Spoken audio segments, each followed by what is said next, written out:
Bonjour, nous sommes à Gdańsk, à l'Université de Gdańsk, devant le bâtiment de néophilologie.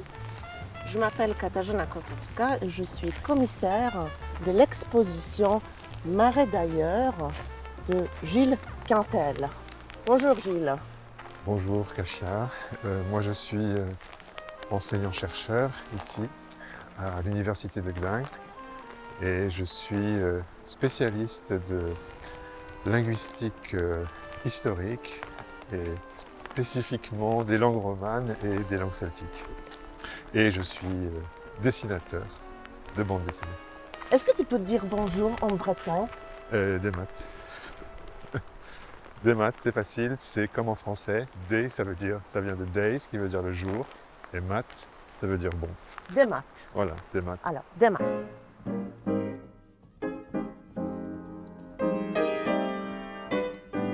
Nous allons visiter tout à l'heure ton exposition sur la BD.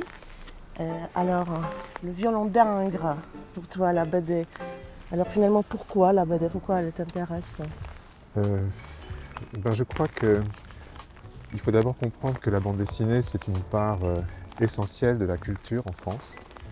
Et c'est quelque chose que les étrangers ont beaucoup de mal à intégrer, parce que ce soit ici, en Pologne, en Angleterre, dans les pays scandinaves, partout, la bande dessinée est considérée principalement comme une lecture enfantine.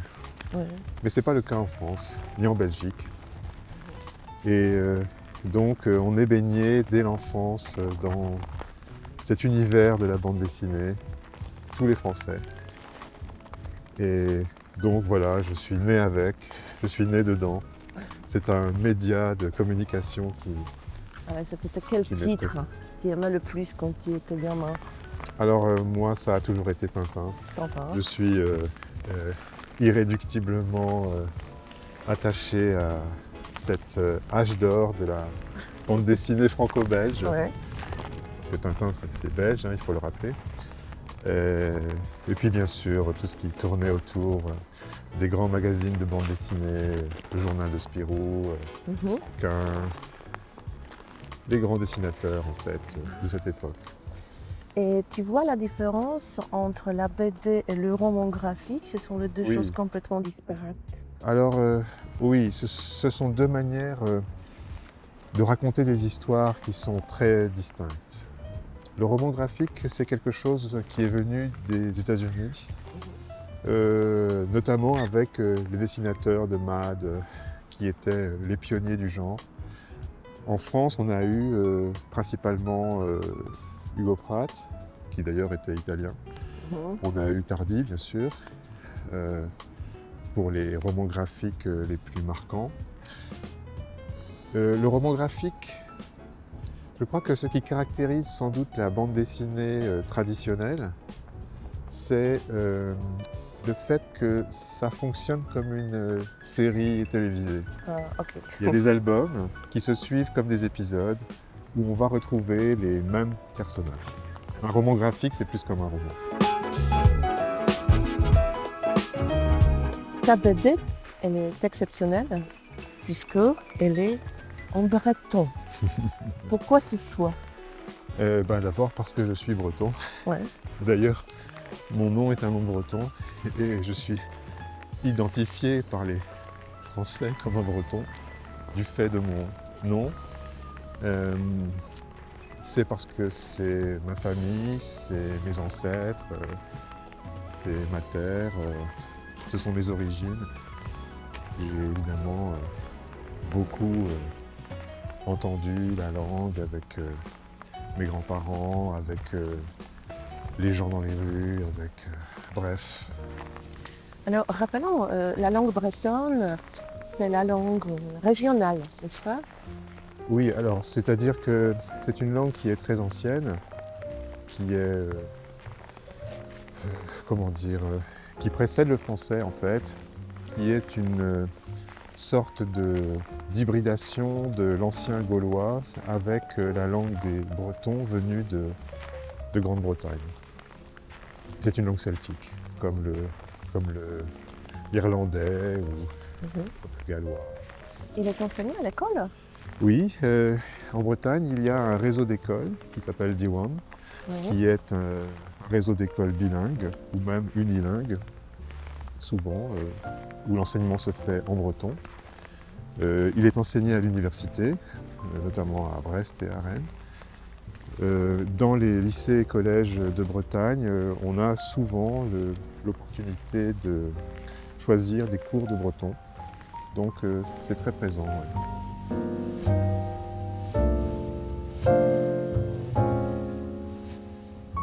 Le titre de l'exposition, Marais d'ailleurs, euh,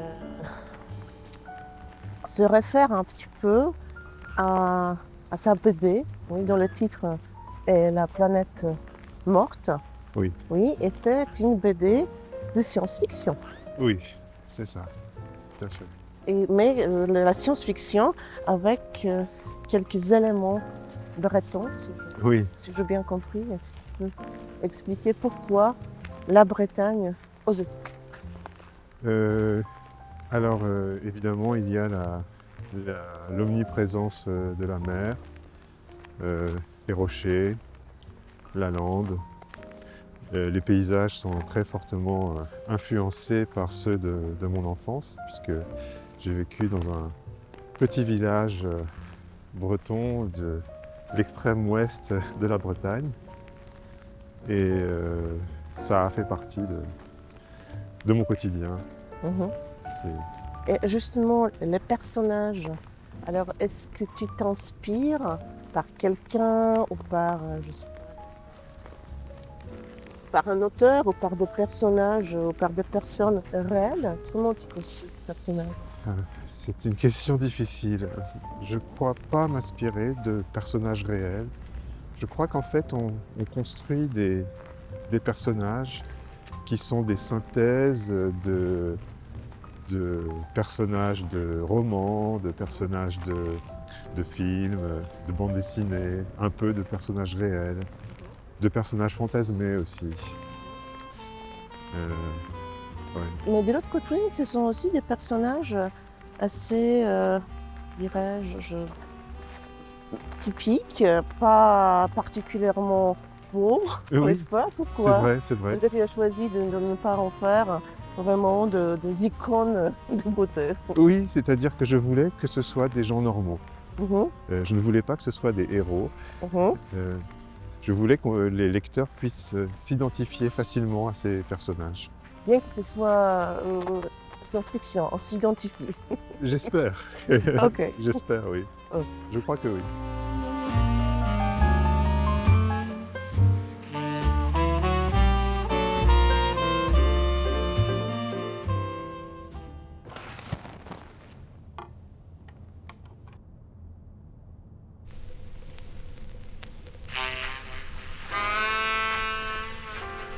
Alors ici, par exemple, je dessine un des personnages de la BD.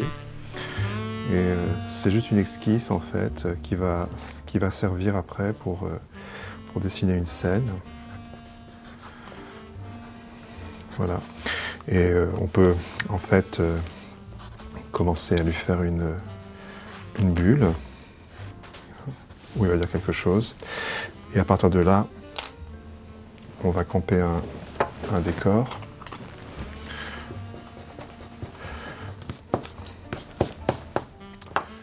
Donc, il peut y avoir d'autres personnages derrière. Par exemple, je peux mettre un personnage ici derrière. Bon, ça prend du temps à chaque fois parce qu'il faut évidemment affiner tous les détails, tous les traits, etc. Les costumes des différents personnages, les positions des mains, etc. Et on peut ensuite mettre un décor. Alors si on met un décor, par exemple, il faut toujours évidemment prendre en considération la perspective. Donc, si je mets le décor comme ça, imaginons, je vais devoir faire un point de fuite qui va être, mettons, ici, un point de fuite comme ça. Et à partir de là, donc, il faut imaginer tous les... Voilà. Et puis faire éventuellement un décor avec une salle, par exemple. comme il y en aura dans la BD ici. Bref, tout ça, ça prend du temps en fait, et à l'arrivée, donc on a des crayonnés qui ressemblent à ça. C'est un crayonné final avec les positions des personnages, la scène, les effets de perspective. Alors là, on voit par exemple que l'escalier descend et il tourne en même temps. Alors ça, c'est un peu compliqué à faire dans les perspectives. Donc ça demande pas mal de calculs, pas mal de reprises.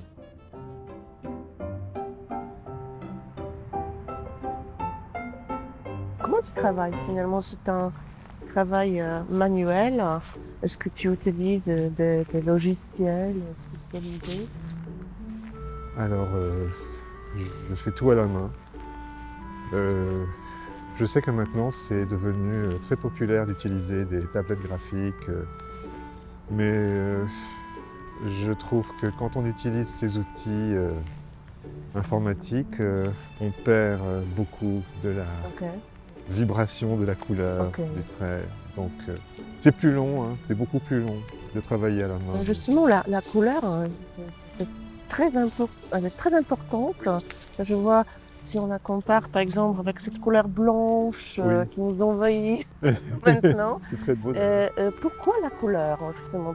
Et quelles couleurs sont particulièrement importantes? Pourquoi la couleur? Je crois que d'abord, mon père était peintre. Mhm. Et quand j'étais enfant, avec mes sœurs, on visitait énormément d'expositions, on participait à beaucoup de vernissages, ceux de mon père, ceux de ses amis, les musées, etc. Et on avait beaucoup de discussions Ok. autour de l'art, de l'importance de tel ou tel aspect, et notamment de la couleur, qui pour mon père était essentielle, vraiment.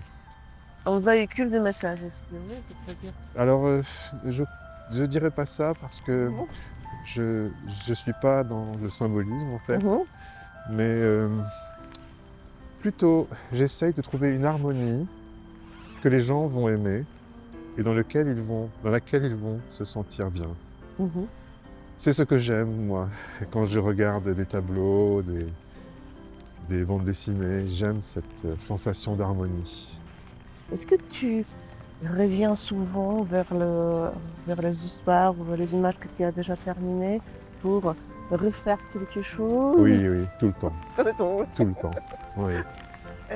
Et ça, pour faire, pour dessiner, pour peindre une page, ça prend combien de temps? Une semaine, un mois, une année?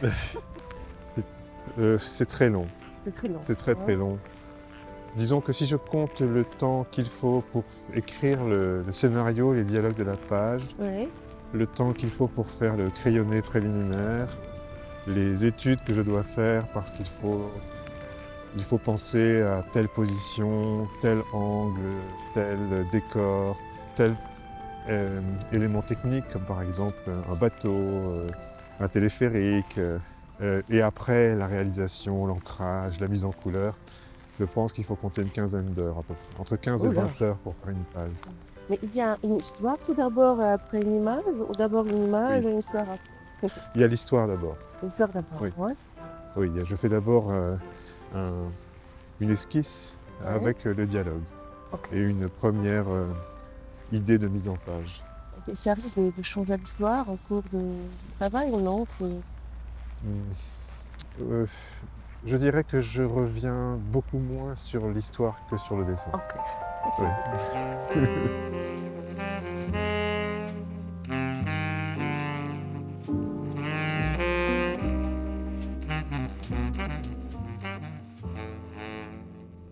Moi, j'utilise de l'encre, j'utilise de l'écoline. C'est une encre de couleur. Je peux faire, par exemple, ici, on va faire un arbre. Hein, mettons, on va faire un arbre. Alors, voilà, le tronc de l'arbre. Ça, ce sera le sommet. Et on fait quelques ramages de l'arbre, comme ça. On va lui faire une branche aussi.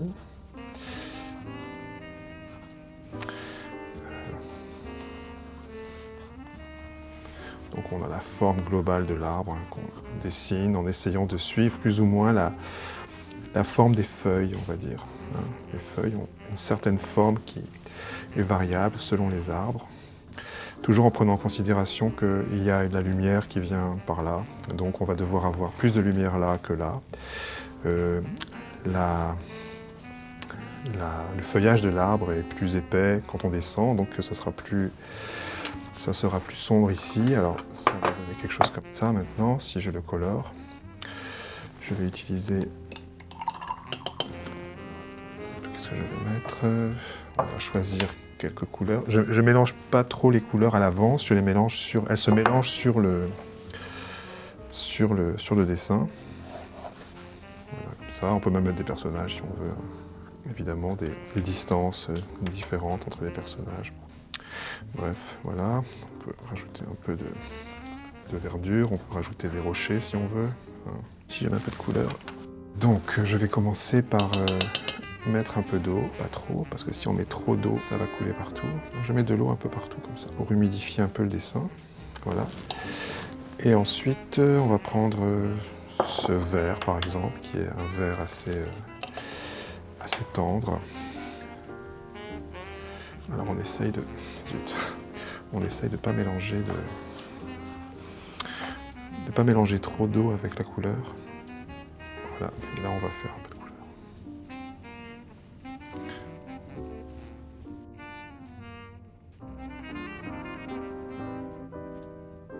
Voilà, et ensuite on va prendre du bleu par exemple pour faire un peu de couleur plus sombre.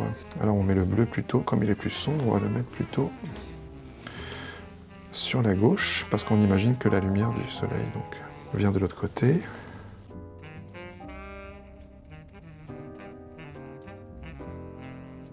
Ok, et maintenant on va récupérer le surplus d'eau qui descend, parce que sinon ça va faire des taches qu'on n'a pas envie de voir. Alors on peut continuer à remélanger en fait la couleur. Tant que c'est pas sec, on peut jouer avec toutes les nuances de la couleur. Voilà. Si c'est pas sec, ça marche toujours. On peut aller de plus en plus finement on peut même... Alors si on attend un peu, je vais faire le sol ici. On va le faire comme ça. On rajoute un peu d'eau. Ça.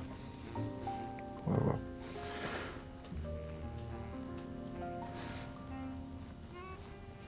Voilà. Alors après, évidemment, quand on a les personnages, c'est toujours un peu difficile parce qu'il faut passer entre eux.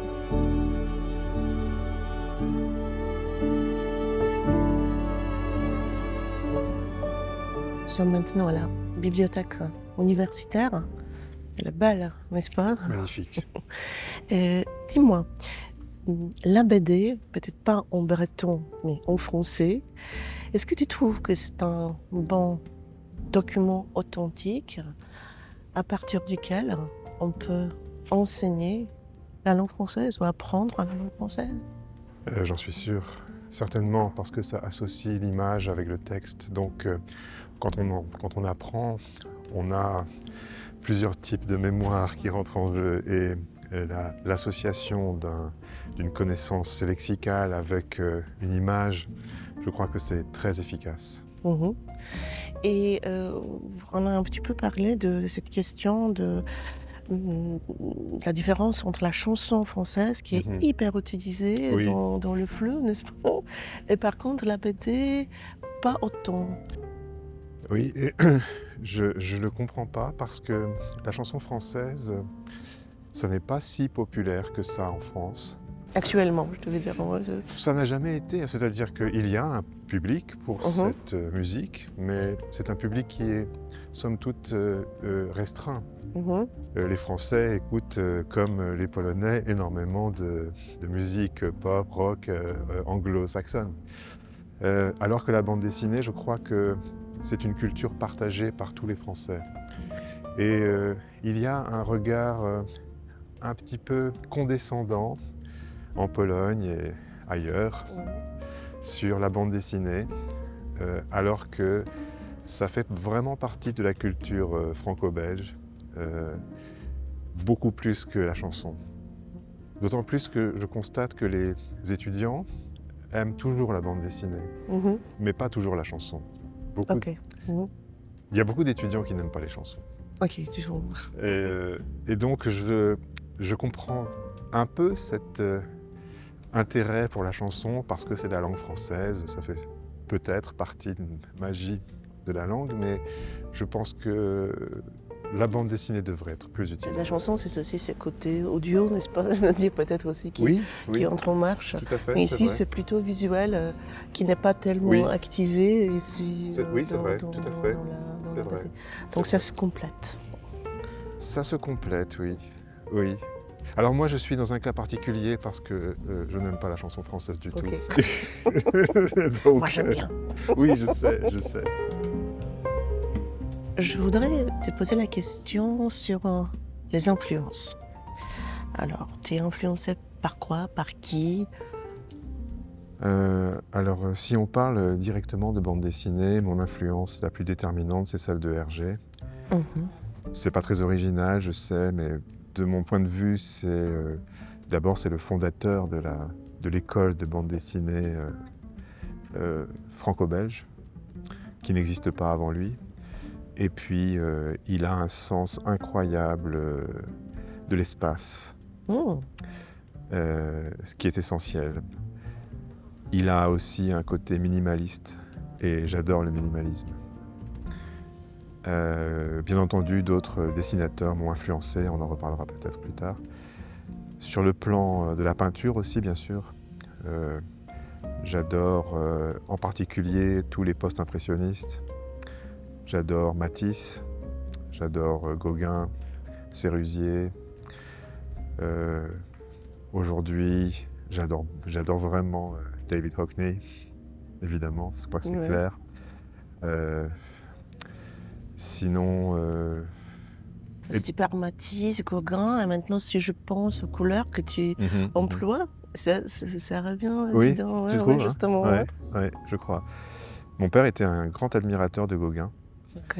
et de toute cette école. Et chez Gauguin, c'est la mer est aussi très présente, n'est-ce pas? Oui, mais c'est la mer de la Polynésie, donc c'est la mer de Non, Tahiti. c'est pas la même. Voilà, quand Gauguin peint la Bretagne, il peint la Bretagne de l'intérieur. Mhm. C'est très beau d'ailleurs, hein, les couleurs qu'il utilise sont sublimes.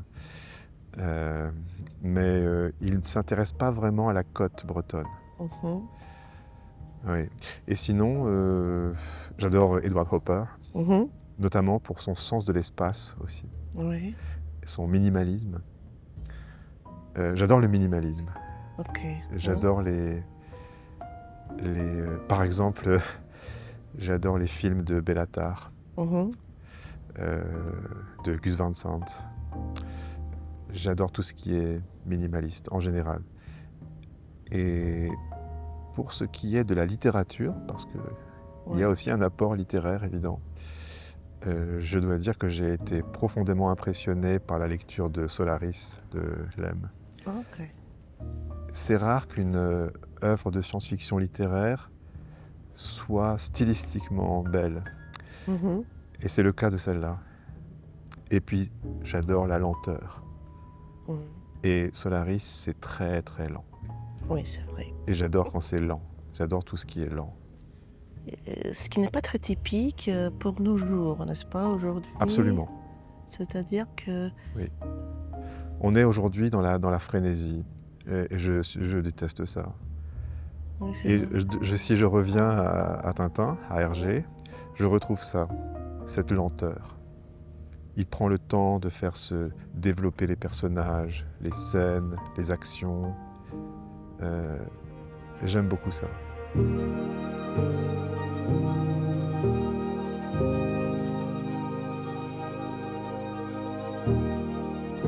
Et si on revient sur la question de tes influences, est-ce qu'il y en avait quelques-unes qui soient plutôt inattendues? Oui, en réalité oui, parce que l'idée de la bande dessinée, de cette histoire m'est venue au départ parce que je suis un grand fan d'un jeu vidéo qui s'appelle Civilisation. Ok. Et Civilisation, c'est un jeu très connu auquel je joue depuis Ok. des années d'études, qui consiste à reconstituer l'histoire d'une civilisation depuis la préhistoire jusqu'à aujourd'hui. Ok. Et on peut, disons, paramétrer les cartes de ce monde imaginaire auquel on joue. Et moi, je choisissais toujours des cartes avec des îles. Oh. Je ne voulais pas les continents, je voulais que des îles. Et c'est de là que m'est venue l'idée de cette planète sur laquelle il n'y a que des îles et un immense océan. Donc c'était le point de départ. Oui, c'est inattendu. Oui, et ça m'a d'ailleurs aussi beaucoup inspiré pour la linguistique, curieusement. Ah bon? Oui, oui, oui. Pour l'histoire des langues, etc., le développement des premières civilisations. Oui, puisque c'est ça le noyau dur de tes recherches, n'est-ce pas? Oui. L'histoire des langues. Tout à fait, c'est ça. Je m'intéresse au substrat linguistique, à la créolisation, à la naissance des langues. Et donc, ce jeu a énormément apporté à cet imaginaire. Et puis, oui, c'était très stimulant. Et tu parles quelle langue? Bon, ben, le français, évidemment. Ouais. Le breton, évidemment. Je parle aussi l'anglais, évidemment, encore une fois, comme tout le monde. Ouais. Je parle espagnol couramment parce que ma mère était prof d'espagnol et mon grand-père était d'origine catalane. Ok. On allait très souvent en Espagne. J'y vais toujours souvent puisque j'ai une de mes sœurs qui vit là-bas. Et puis je parle le danois et le norvégien parce que ce sont mes études. J'ai étudié les langues scandinaves à Paris. Ça, c'est pas évident. C'est beaucoup plus facile que le polonais. Ok, mais le polonais, tu maîtrises aussi. Hein? Oui, c'est vraiment une langue très difficile. J'essaye, je fais de mon mieux, mais Ok. c'est une langue labyrinthique. Ok. Peut-être pour la prochaine BD. Il y a une version polonaise qui est faite par mon fils. Donc, enfin, Johan Cantel. absolument, Alors, voilà. un auteur à venir, notez bien. Oui. Lui, il s'intéresse plutôt au cinéma.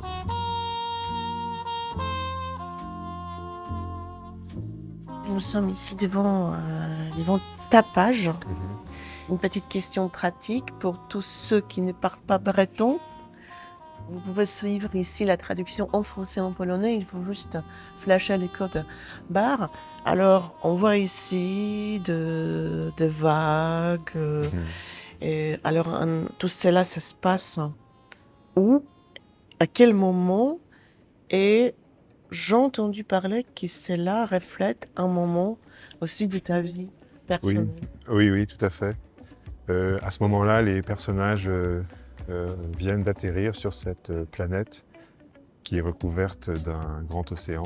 Et c'est ça. Et donc, leur première aventure, c'est le chavirage de leur bateau. Et ils se retrouvent donc jetés à la mer au milieu de ces vagues gigantesques. Et c'est un événement, en fait, que j'ai vécu quand j'étais enfant, quand j'ai commencé à faire de la voile, parce que comme beaucoup de gens là-bas en Bretagne, on apprend à faire de la voile assez jeune. Donc j'avais 11-12 ans et je me suis retrouvé aussi jeté à la mer comme ça, dans des vagues très impressionnantes, vraiment. Comme elle. Oui, enfin peut-être pas aussi impressionnantes que ça, ces vagues sont énormes, mais c'est vrai que moi étant enfant, je me retrouve jeté à l'eau et je me raccroche au bateau. Et en fait, ce qui se passe, c'est que mon pied s'est pris dans un hauban, un des câbles qui tient le mât.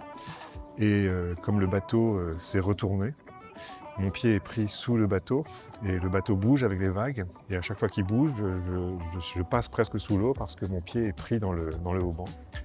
Et j'ai cette conviction que je vais finir par me noyer parce que la mer est tellement forte. Et finalement, je réussis à m'en sortir parce que j'arrache ma chaussure en fait. Ma chaussure part et le câble du coup se libère. Mais je me souviens de cette sensation des énormes vagues, ma tête au ras de l'eau, vraiment le menton dans l'eau. Et cette peur de cette immensité de la mer, ça je crois que c'est ce que j'essaye de traduire. Ça m'a beaucoup marqué.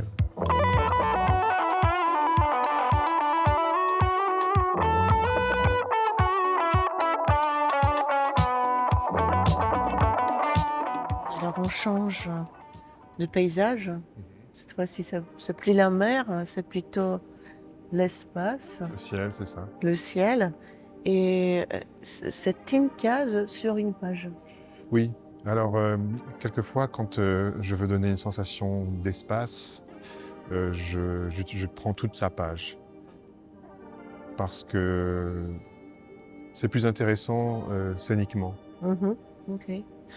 Et cet objet volant, Oui, c'est une petite identifié, navette. Oui, tout à fait. et quand même, ce que je trouve très intéressant, c'est que les dimensions, tout cela, ça c'est bien calculé. Oui, oui, c'est très calculé. En fait, ici, il y a les dimensions exactes de la petite navette que j'ai réalisée avec toutes les longueurs. Mhm. Et ça s'explique parce que en dessin, il y a deux choses qui sont très techniques à faire. Mhm. C'est le corps humain et c'est la perspective. Ok. Alors ici, en fait, on ne le voit pas, mais il y a deux lignes de fuite pour dessiner cette navette. Il y en a une là et il y en a une là. Mhm. Quand on dessine la navette, si tu vous regardes, la longueur de l'aile là n'est pas la longueur de l'aile là. La longueur de l'avant de la navette est plus court ici que là, parce qu'elle est vue en perspective. Toutes ces proportions doivent être respectées sur chaque case. Si on regarde sur celle d'à côté, on va retrouver les mêmes problèmes. La navette sera vue sous un angle différent, donc ça implique de recalculer à chaque fois les longueurs. Et il faut qu'elles soient fixes. Mathématiques appliquées. Un peu, oui.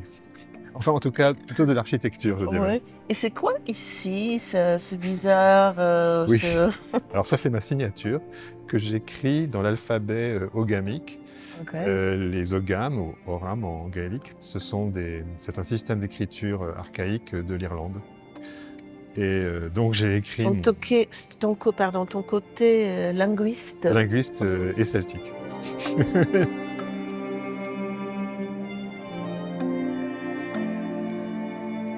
Nous venons de voir une case sur une page entière. Ici, au contraire, nous avons plusieurs cases. Alors, pourquoi tu choisis différents types de la mise en page? Alors en général, bon, j'y réfléchis pas tellement en fait, c'est très instinctif. Quand je veux montrer un paysage, comme c'était le cas sur l'autre, je vais avoir tendance à faire des cases tout en longueur, en hauteur. Par contre, quand ce sont des cases où il y a des dialogues, où les personnages interagissent, à ce moment-là, je fais des plus petites cases, plus rectangulaires, plus carrées. Mais souvent, c'est purement instinctif.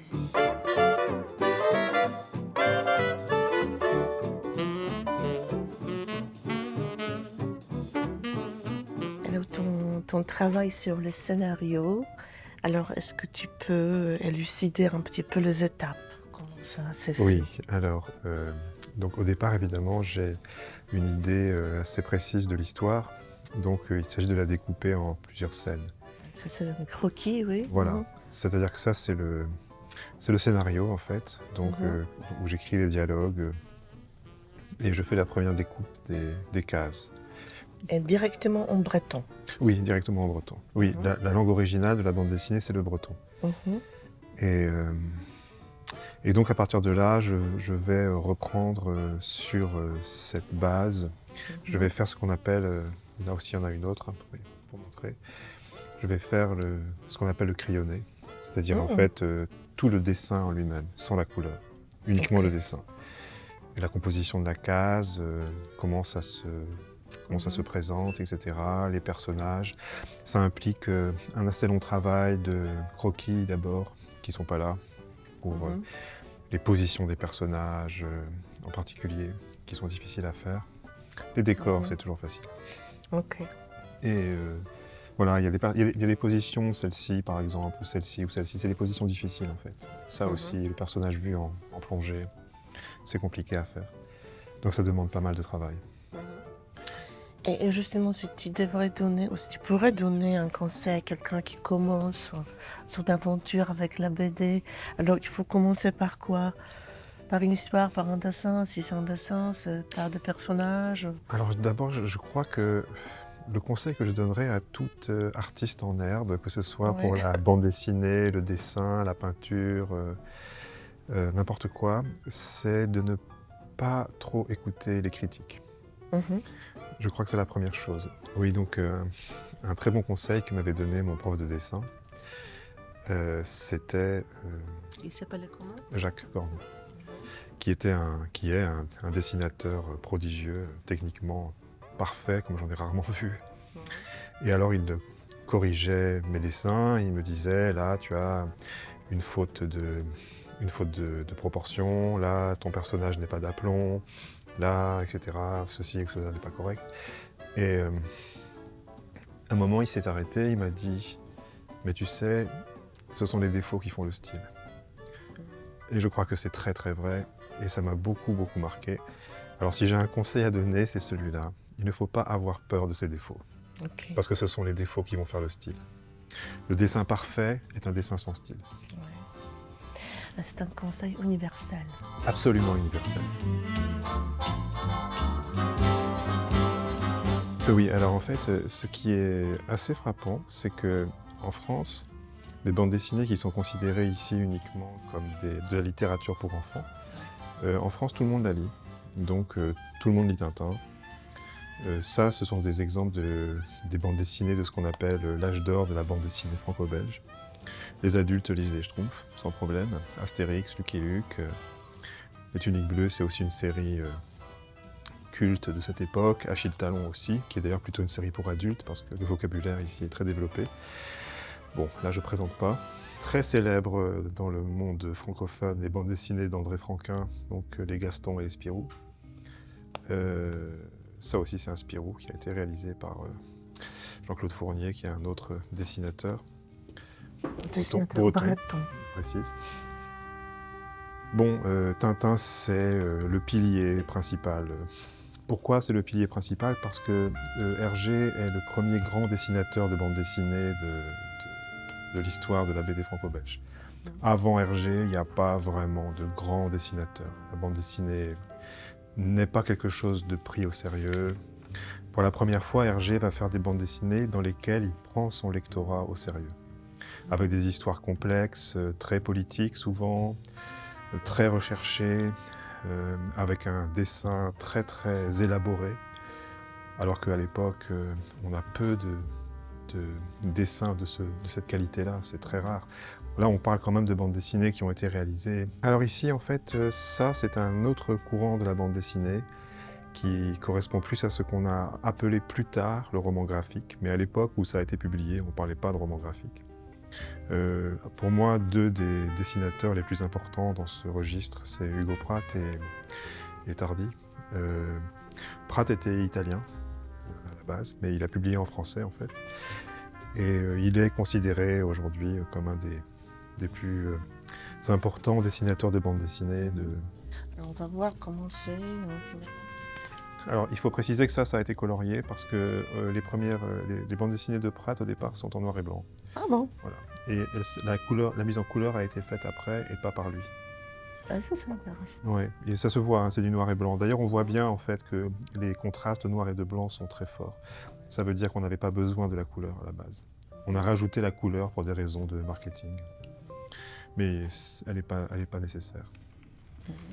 Et c'est Tardi. Alors Tardi, lui, il est resté en noir et blanc. Oui, ça. Alors c'est ce que je trouve très... Voilà, j'adore chez Tardi ce rendu des pavés mouillés de Paris. Je ne sais pas comment il fait, mais c'est génial. Il a un génie pour dessiner Paris. Ouais. Et je crois que c'est assez fantastique. Ouais. Paris, ouais, avec des pavés Le mouillés. Paris populaire, pas le Paris touristique, le vrai Paris en fait. Bon, le vrai Paris des années 30-40. Et aussi en noir et blanc, donc c'est aussi du roman graphique. Oui, très très grand dessinateur, Jacques Tardy évidemment. L'exposition de la bande dessinée de Jules Cantel, Marais d'ailleurs, se tient dans le bâtiment de néophilologie de l'Université de Gdańsk jusqu'à la fin du mois de mars 2026. L'exposition est organisée sous le patronage du projet Fluvolution, cofinancé par l'Union européenne. La vidéo et l'exposition ont été préparées pour Tydzień Romanistyki 2026 et font partie des événements célébrant le 30e anniversaire de l'Institut de philologie romane de l'Université de Gdańsk. Merci de votre attention et soyez le bienvenu dans notre institut. Commissaire de l'exposition Katarzyna Kotowska, réalisation et montage de la vidéo Janusz Wojtkowski.